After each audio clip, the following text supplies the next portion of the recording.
John Oliver weighed in on the bizarre couch sex memes about Ohio Senator J D Vance, and he didn't hold back. During the latest episode of Last Week Tonight, Oliver spent much of his opening segment addressing the viral rumor that Donald Trump's running mate once had sex with a couch. J D Vance sucks so much that it says something that for a few days this week, the internet ran wild with a joke tweet that he was the first VP pick to have admitted in a New York Times bestseller to find an inside-out latex glove shoved between two couch cushions, Oliver said, referencing a now-deleted tweet that jokingly cited Vance's book, Hillbilly Elegy, a memoir of a family and culture in crisis.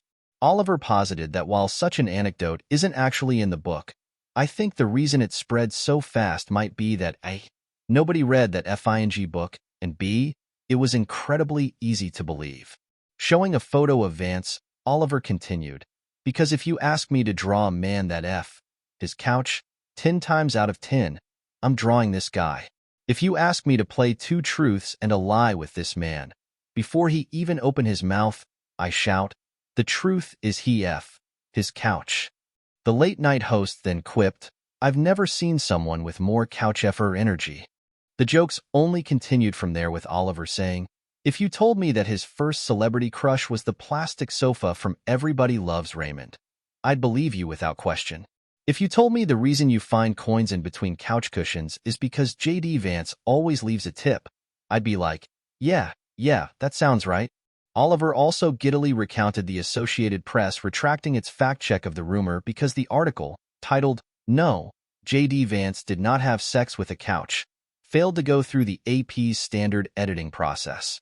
No, it didn't. Oliver said, there's an obvious problem with that original headline. You can't say J D Vance didn't have sex with a couch definitively.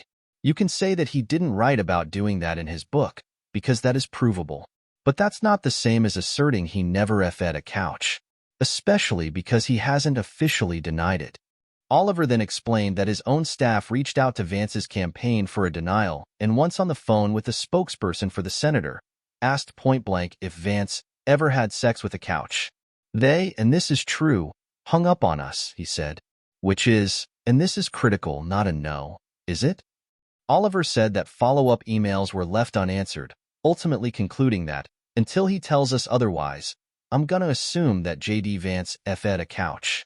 The Last Week Tonight host also addressed Vance's remarks about Democratic leaders, including presidential nominee Kamala Harris, being childless cat ladies.